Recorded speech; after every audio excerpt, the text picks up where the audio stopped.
Thank you, David, for that introduction. Hello, everyone. I'm really excited to share with you the world of cybersecurity and how to keep your devices safe. This session is going to be a session where we explore the different types of devices that can be exploited, as well as how they can be exploited, so that we can be better aware of how to protect our devices and our personal data. My name is Skylar. I graduated from Liberty University Online with my master's in cybersecurity, and I'm a current graduate student in a Doctor of Strategic Leadership program at LUO as well. I found it amazing that this morning when I was spending time with Jesus, I came across this video for my devotions. And those of you who have been on YouTube during the pandemic listening to worship music may find this video familiar. It's by Dappy T. Keys, and it's called Alone with God, 3-hour piano worship music. And what's really amazing is in this video is Psalm 91, and the very first 4 verses of the whole video have so much to do with cybersecurity. So let's unpack this. Psalm 91 verse 1 says, "He who dwells in the secret place of the Most High shall abide under the shadow of the Almighty." We know that cybersecurity involves uncovering a lot of secrets. Right. Psalm 91 verse 2 says, "I will say of the Lord, He is my refuge and my fortress, my God, in Him I will trust." This is amazing that in the Bible we get this amazing imagery of cybersecurity and staying safe, my refuge and my fortress, and then it goes on to talk about attacks. Verses 3 through 4 says, "Surely He shall deliver you from the snare of the fowler, and from the perilous pestilence. He shall cover you with His feathers, and under His wings you shall take refuge. His truth shall be your shield and buckler." So this is an amazing reminder that the truth always gets revealed in the end. Let's pray. Dear Jesus, we thank you for who you are. We thank you that you are God. We worship you. We ask your blessing upon this time. We thank you how in Psalm 91, verses 1 through 4, you show us that you shelter us, you take care of us. And even though there are a lot of attacks that go on in our world, and we need to know what those are, we thank you that you protect us and that in the end truth prevails. Please bless us now as we study this together. In Jesus' name, amen.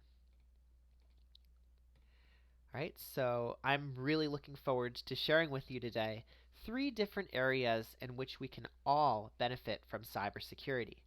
Firstly, Windows devices. We all love Windows. Windows is an amazing, it's very popular operating system for computers.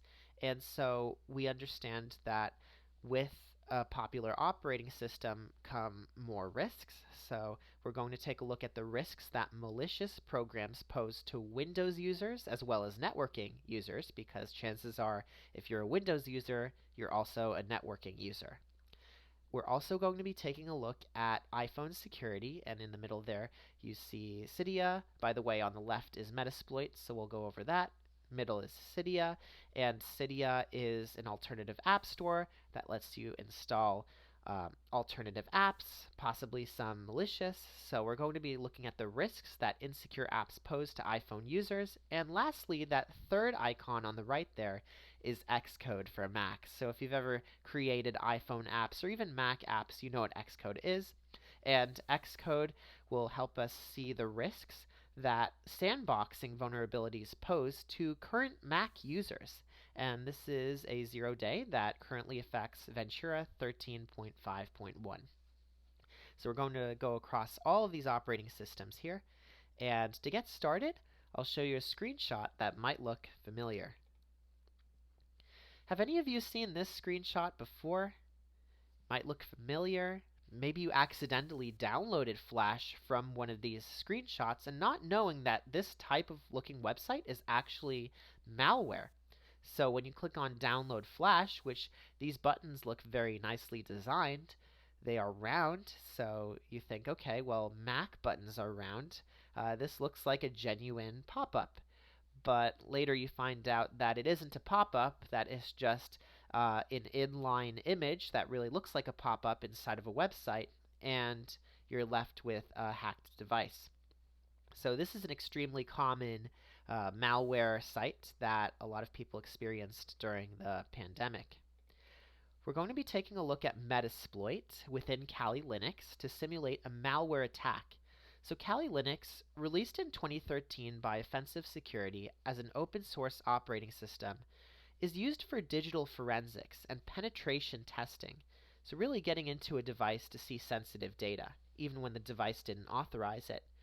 This is done by finding the vulnerabilities of a device, and if you want vulnerabilities of a specific device, you can look up CVE vulnerabilities lists online.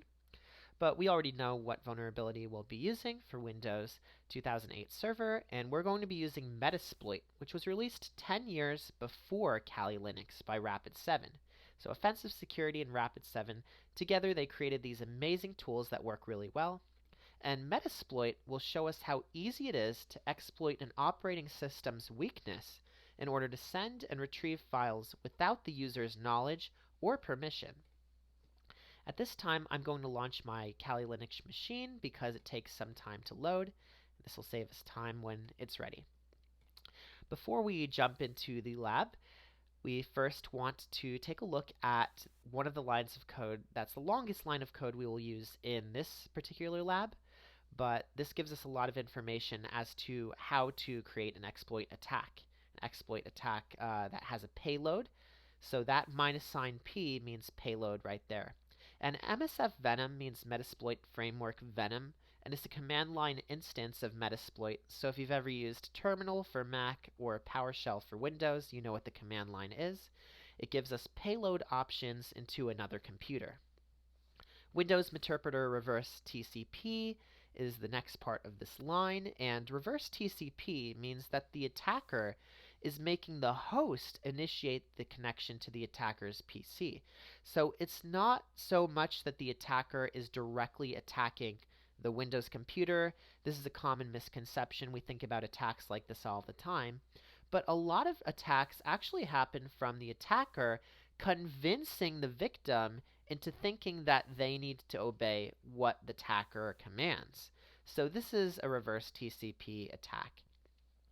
The attacker's IP is here, so not the victim's IP. This is going to be the Linux box's IP, not the Windows machine that we are attacking. And the L port, 4444.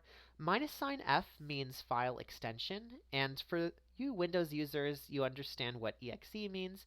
It means executable file or program. And so MSF console is to launch the Metasploit framework console. And these lines of codes we will also use. Remember that in all of these lines of code, the one thing to pay attention to is the listener in use exploit multi-handler. And when we're setting the payload again, and all of these look very familiar from the slide before, we are telling the victim computer to obey every command that we please as the hacker. Right? And important Linux commands to know here are pwd, which stands for not password. If you ever get asked that in a test, it's actually print working directory. Okay, so that's what pwd is. ls stands for list, and cd stands for open. Okay, so let's do this. Have the lab all set up. It's now started up. And we're going to log in with credentials on the right side. And the first step is to open a terminal within Kali Linux, which is open source, so you can install it yourself as well. But we're going to run in order the slide that I projected previously. MSF Venom, payload, reverse TCP. The L host is our Linux box, 192.168.1.103. So it is not the Windows machine that we're attacking first, but rather we are telling the Windows machine to connect to us. That's how we have to view this. And the L port is the same as I mentioned earlier. -F is -F, which is file, exe, executable. Greater than sign And this is an arrow pointing to met rev tcp 4444.exe, which if you look at CVE vulnerabilities online, this is a vulnerability for Windows 2008 server. So let's enter that in. And once it runs, we should be able to see the payload's size. So the payload is what we're sending to the Windows machine to open that port so that we can tell it to connect to us. Great. So now that we have that underway, let's type MSF console, Metasploit Framework console. And it's starting the Metasploit Framework console as we see over here. This nice animation with these capital letters moving shows us that it's loading. And it's here. So now that we know that the payload has been created, we could upload it to a website, have that website show some malicious phishing page, and then that page could get some user data as well as let them download this malicious payload. But since this is illegal to upload on the internet, we will be using something called PwnDrop. And to do that, we can go to Firefox within Kali Linux and open PwnDrop. The PwnDrop server is already set up, so we'll go to 127.0.0.1 or Apache and go to PwnDrop and log in. And we're going to upload that malicious file that we created just a few seconds ago. Let's press open. If it doesn't show up right away, you can press open again, and sure enough, it's there. So now what we want to do is we want to go back to the terminal, which I minimized right here, and run the following in order. We need that listener, right? To listen to the Windows machine, use exploit multi-handler. Now it's using the handler, and we'll set the payload to be Windows interpreter reverse TCP. Okay, now set the L host to be the Linux box, and L port is 4444, and let's go ahead and exploit. Alright, so it started the handler. Now it will be listening for this vulnerability. You can log in to Windows, and we'll close this. Now what we want to do is we want to go to Internet Explorer, and that's okay. We'll just close any pop-up. We want to go to the PwnDrop server that we set up earlier. Instead of 127, since we're not on the Linux machine to connect through Apache, we're actually going to connect through the IP address of the Linux machine. Okay, and there's some problem rendering pages on Internet Explorer. It's because Internet Explorer is pretty old, so I'm going to go to Google Chrome instead to load this up.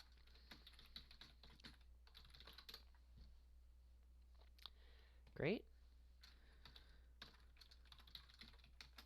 And now we're logging in, and we successfully see this file here, and we're going to want to copy that link. And this is where Internet Explorer comes in handy because you can actually press save and tell it where you want to save it. So I'm going to save it to the desktop, and now let's close all of these. Right. I'll close that because that was from earlier, and now we can run this payload as administrator. This is the malicious file, that executable that will let our Linux box have access to the Windows system through in order to tell the Windows system to listen to us. So now that we've run that, let's pretend that this is a computer that we have some secret information. Let me say my credit card number is 100, 100, 100, 101. Okay, and I save that to the desktop as secret.txt, and I'll press save, and sure enough, it's on the desktop now. So now we will go back to the Kali machine.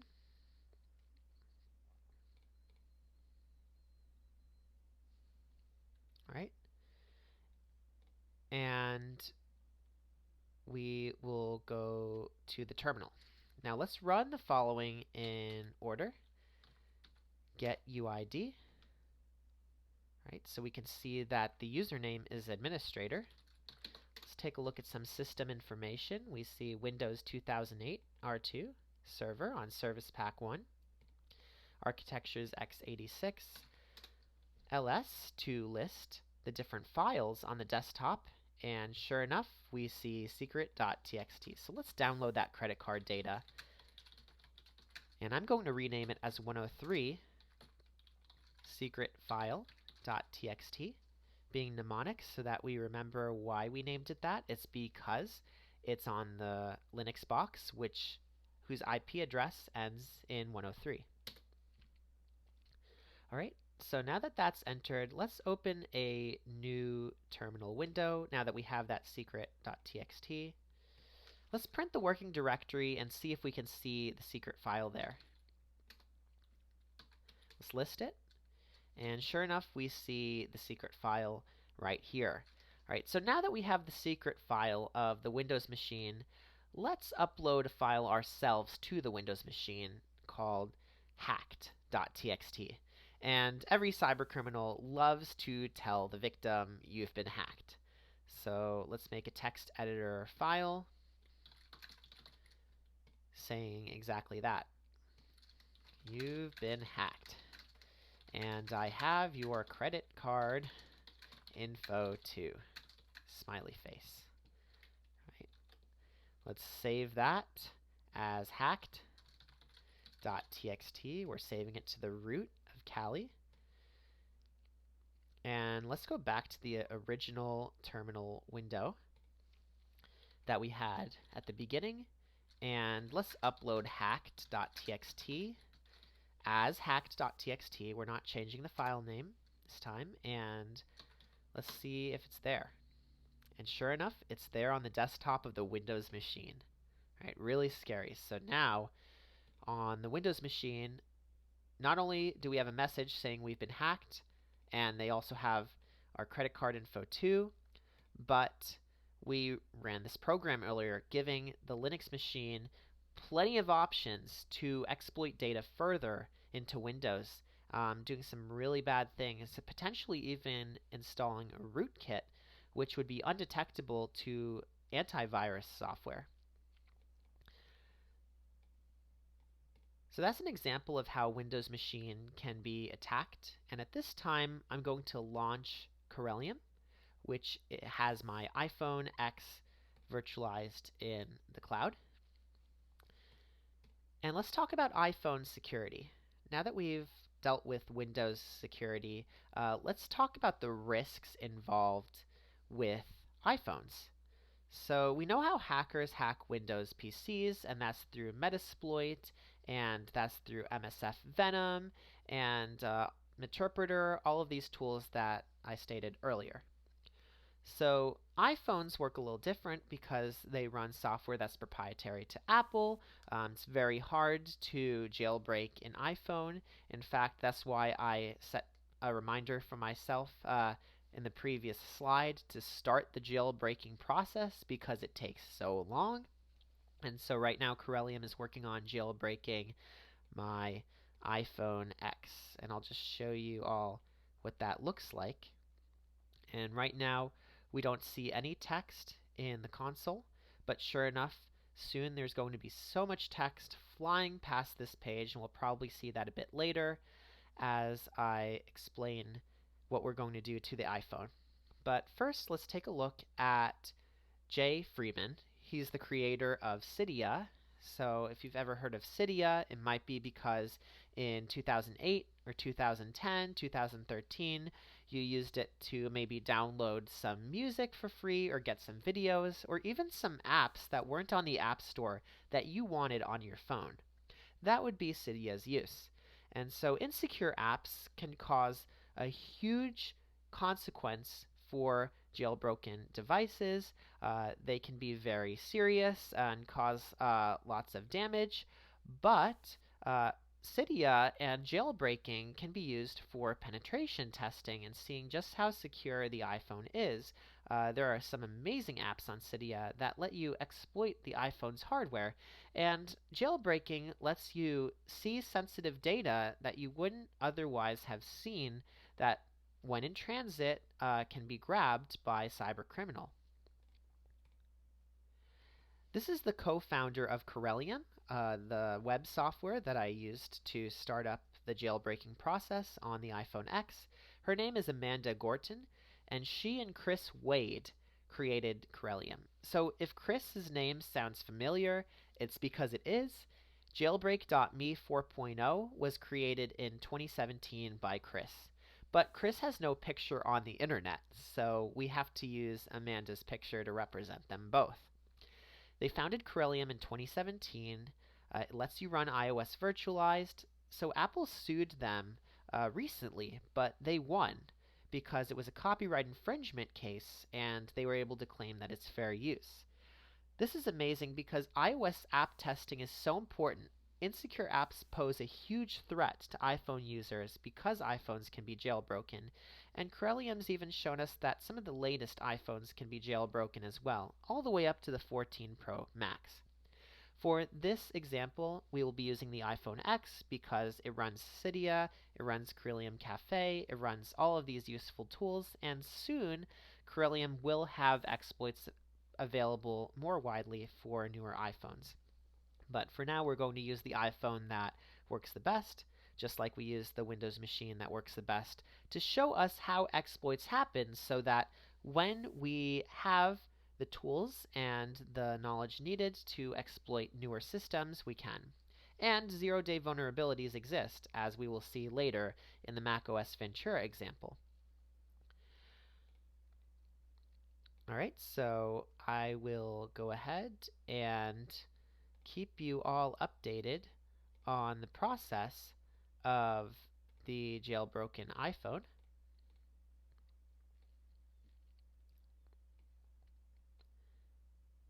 Okay, so take a look at all of this text over here. We have so much text within the console, and it's really amazing to see all of these examples on just what vulnerabilities exist. We have firmware update kext. Kext, you might recognize that term as a kernel term, and the kernel is what runs at the root level of the operating system. It's what communicates between the software and the hardware of the phone. Apple USB device, Corellium has some really useful features, such as you can take a backup of an iPhone and upload it onto Corellium, and that backup can be exploited as well. So you don't need a Celebrite or a hardware device to physically attack an iPhone. If you just have a Chromebook, chances are you can attack an iPhone using Corellium. So port lightning, we have a lot going on here.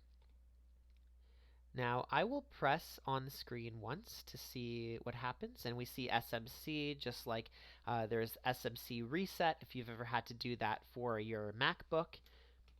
This is an amazing library, and we will be using the network files. There's also something called Frida, which is open source, and basically it's an interaction tool that lets us grab text from the iPhone while it's in transit and changes it, which can be very dangerous for an iPhone user who thinks that they're typing one thing into the address bar of a website or a search, but they're actually yielding another result, and this can be very inducive to man-in-the-middle attacks, as I mentioned in the cover slide of the presentation advert. And so it just takes a little while to start up, but while that's starting up, let me show you, oh, okay, I might show you that later if this, yeah, this finally started up. Great. So I'll show you what app signing is later. App signing is really cool as well. Basically what app signing lets you do is it lets you sign apps that wouldn't normally run on a physical iPhone. Uh, you know what? If this is starting up, I'll show you that later. Uh, and Apple requires that apps be signed if you're using a physical iPhone that's not jailbroken, so I'll show you the app signing feature as well. But now that we're on an iPhone that's jailbroken, let's take a look at this. So this is really cool because even though the App Store, I bet it won't work. Yeah, App Store is not supported on Corellium devices, right? So it won't work just because that would be very confusing for Apple to figure out, what type of iPhone is this? It's a virtual iPhone. Where did they get it from? Because Apple wants to know all of that when you're getting apps. So let's use Jay Freeman's Cydia to get an app. And this app will be called Filesa. And this app you may have heard of. It's Filesa File Manager if you're into jailbreak. What this app does is this app lets you see the file system of your iPhone on the phone. And we're not talking about the Files app, that Apple made. That's very limited in what you can see. You can only see documents, and you can see maybe some pages that you created. But when we use Filesa, we can see all of the files straight from var. So var is in root, and var is responsible for a ton of files. If you wanted to go to mobile, library, and then SMS, I just have to scroll a little bit to find it. Yeah, there we go. SMS. You can see sms.db, which is a text. And this is really, think about if you had somebody say, maybe Chase, send you a text. This is a verification code from Chase. Do not share. Have you ever received a code like that onto your phone? Well, now, once you have that code, it would show up here as a text, and we see that on iMessage, right? And we can even open it and see it, and we think that it's just private, and I'll just close that from Apple. We think that it's just a text that only we can see. But if somebody has jailbreak access to the phone, they have root access, so they can see sms.database, and they could see all of the texts that you had on the iPhone. And we see the message over there, right? This is a verification code from Chase. This can be very dangerous to an unsuspecting iPhone user who doesn't know that an attacker has connected to their device. So that's a really cool feature of Filesa. And also, by the way, within Corellium, you could also see all these files as well. It's just easier to see on the phone because Filesa has a way of viewing database files natively, which is really nice. Right? So let's go to the Corellium Cafe. And let's click Order. And I want to order a coffee. So let me add that to the cart. And let's start monitoring the network and see what happens. When I check this out, Skylar Brown, my credit card is that. And I'm just going to put a bunch of arbitrary, what did we get here? I always want to see what's happening just in case. Okay, that was random. So it's very possible that you'll see network data that has nothing to do with the order that you placed. But now I see Corellium Cafe, and oh no, the credit card number is there. We have a problem, Houston. So make sure that when you're using a jailbroken phone, make sure that, firstly, that only you have access to the network. You have to really look hard if you have a jailbroken phone, and it requires so much work that I wouldn't even want to do it. To make sure and see, we have all these services connecting to, this is why I wanted to start this early, because now you have all these services connecting, and it can be even harder to find where the sensitive data is. Right, so it's really important that if you like jailbreaking and you want to use your device jailbroken, that you make sure that you can see what apps are running and what information is traveling. And you can connect your phone to computer to use some tools to see running services. The console is great, but it's really hard to read, and it has more to do with the boot process. Network's great, but again, you'll just have to look at different information. You could create a whole snapshot and assess it later. And if you're worried about whether your device is jailbroken or not, there's actually a really neat tool. And what's nice about Corellium is I can install an app that wasn't natively on the phone. And this app is called Miriam Beta 4.0. I'm going to install it right here. And it might not install, it might install. It depends on really how Corellium feels. Okay, great, Corellium is working today.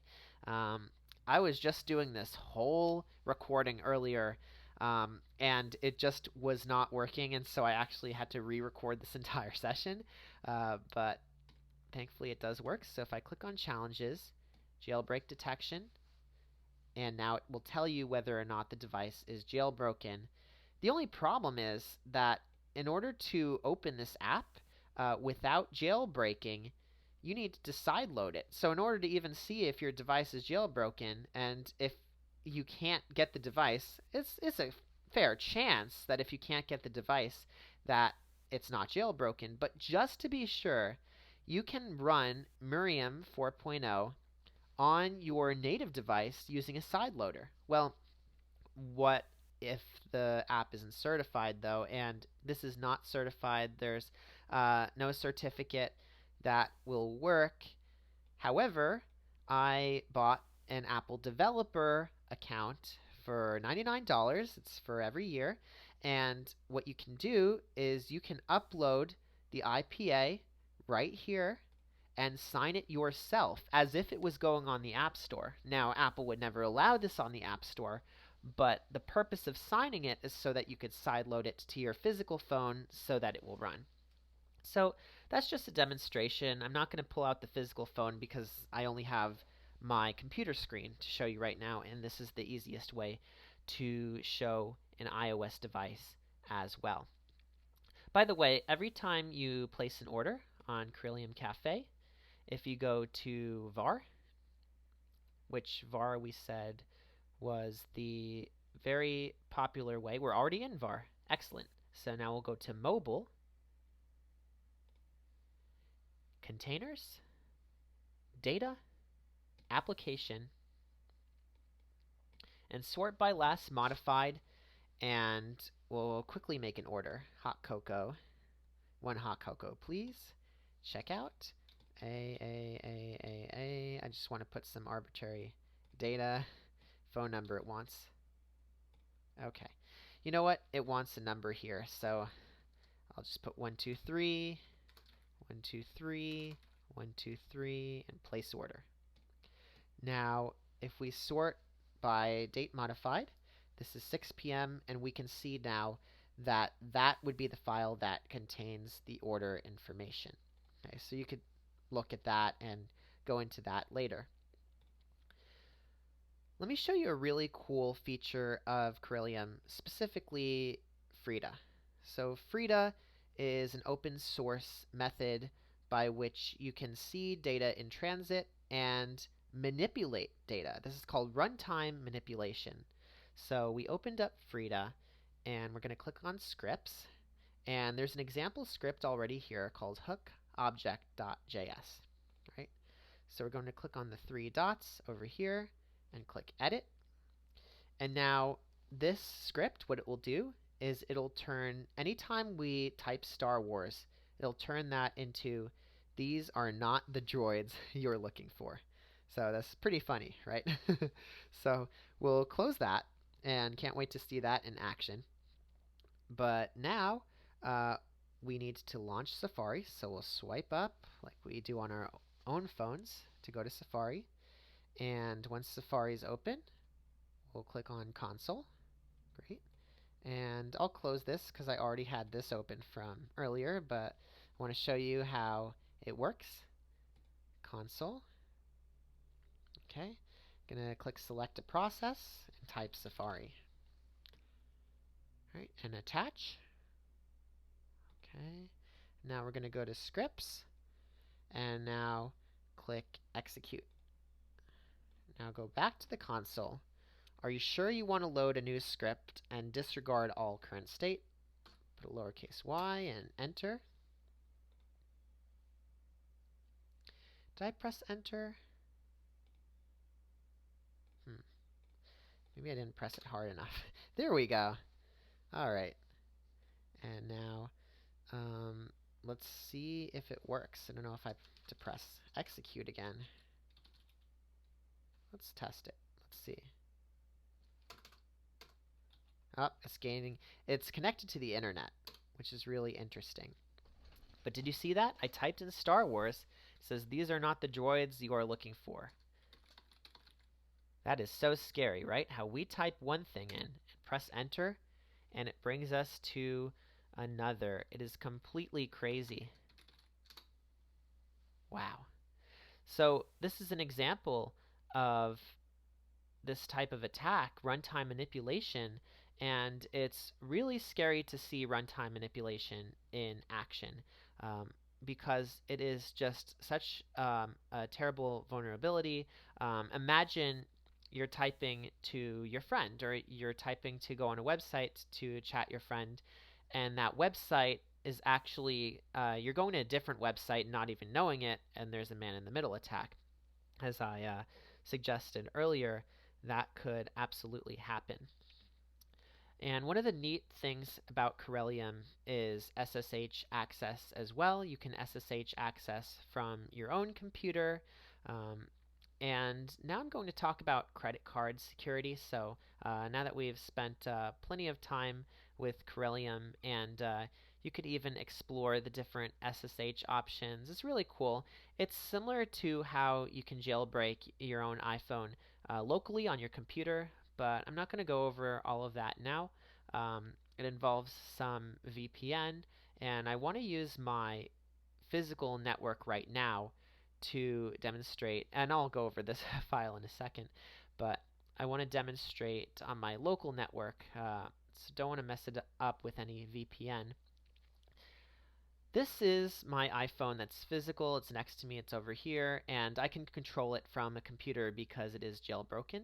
It's not an iPhone X, it's an iPhone SE, but what's really fascinating is this app called NFC Writer. And what this does is it lets you emulate an NFC tag. So it makes nearby devices think that you have an NFC tag. But what's really interesting is you can choose the message, and I got this app for just under $4. You can change the record to be maliciousLink.com or whatever you want. Whateveryouwant.com. Alright, so we're going to assign, and then when we start the tag emulation, it's active. So you won't be able to see it because this is on another iPhone that's not jailbroken, but when I move the iPhone near this iPhone, what's really cool is there's, right now it just popped up, website NFC tag open maliciousLink.com in Safari. So this is really the science behind how credit card hacking can occur. This used the NFC chip in iPhone when iPhone wasn't even allowing, the iOS inside of iPhone wasn't even allowing the NFC chip for anything but Apple Pay. And since the jailbreak community created Apple Pay before it was released on the App Store, it was released on Cydia first, because the jailbreak community can manipulate the chip inside the phone to do whatever it wants. So instead of an NFC reader, could be an NFC writer, you can have a credit card reader when normally Apple would only allow you to write to the Verifone when you're checking out at a store saying I'm paying for this. You could actually steal somebody else's card information instead. So that's where card theft comes into play. right? And I'm going to drag this back up here. All right. Now I'm going to launch the Kali Linux machine on my monitor because I have another lab that requires some startup time. So I will start that up. Now let's talk about sandboxing. We talk about iOS app and signing apps and side loading and exploiting and all of this fun stuff with Corellium. Uh, what I want to do right now, though, is delve into the world of sandboxing. And what's really crazy about macOS Ventura 13.5.1, the version that I'm on currently, is that it's vulnerable and that there's a 0-day vulnerability that somebody tried to bring to Apple. Apple did not want to spend time fixing it, so this person in response uploaded the vulnerability information to the public internet. And you might be thinking, why would they do that? They're going to get in so much trouble. Apple's going to get hacked a ton. But really, if vulnerabilities aren't brought to the light and if companies are trying to keep them in the dark, sometimes the best thing to do in order to kill that vulnerability is to bring it to the light. So this is the app management vulnerability in macOS Ventura. What sandboxing is, and you see the picture over there, is there are these bugs and there are these worms, right? And there are these three guys on laptops on the sandbox. And so that's a cute picture. What sandboxing is it prevents an app, in this case a macOS app, from touching non-sandboxed areas without the operating system's permission. That is in the usual case.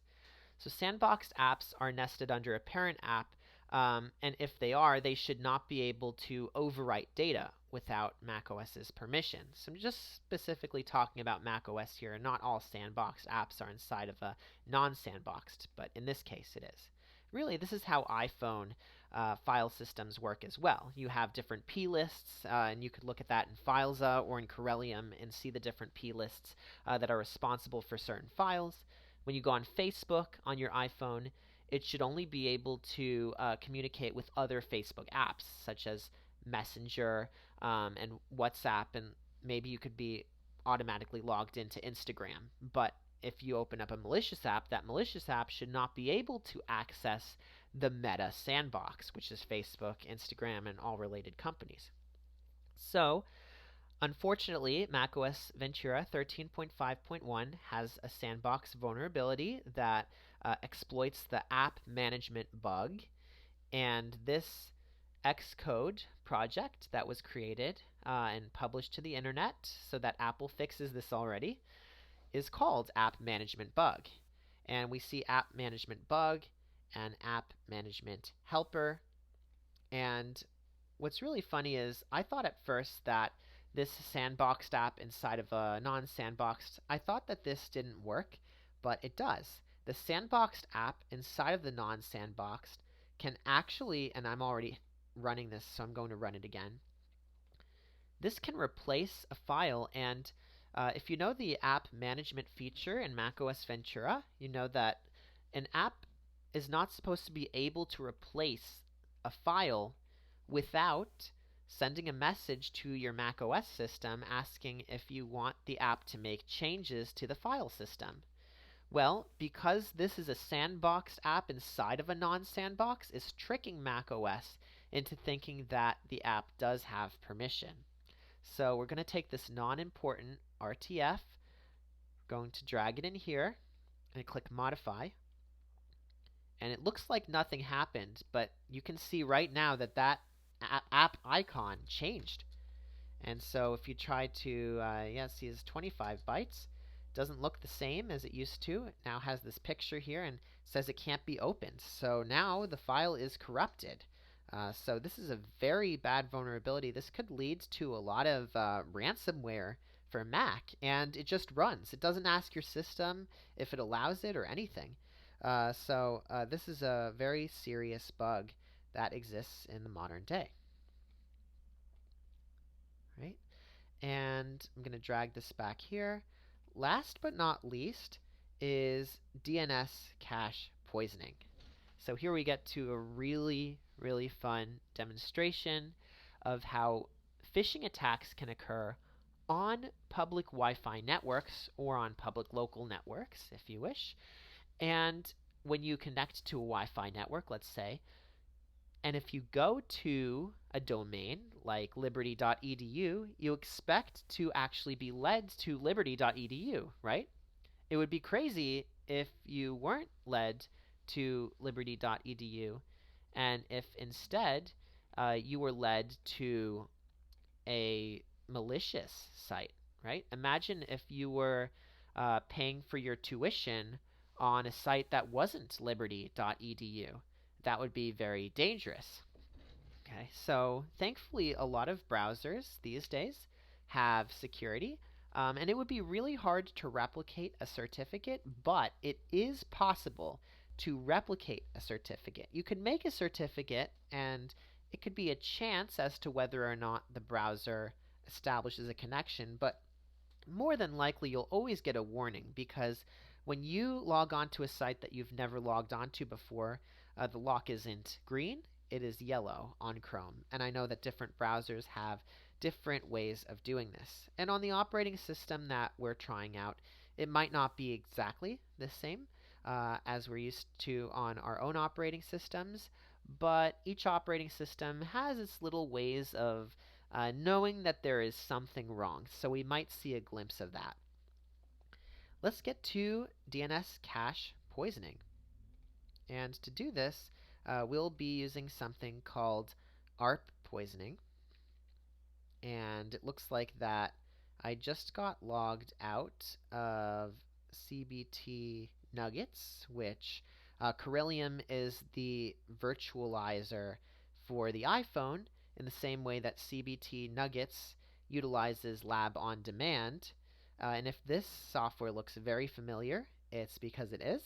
If you are a cybersecurity master's student at Liberty University Online, you'll recognize that Lab on Demand. We use that in classes as well. All right, so let's log in to the Linux machine, and let's open two terminal windows. So I'll open the terminal right here, and File, New Window, open another one, snap one to the left, one to the right. I'm going to type sudo su. So sudo su literally means give me the authority, sudo, to su, to switch the user. And we're switching the user to what? We're switching it to root.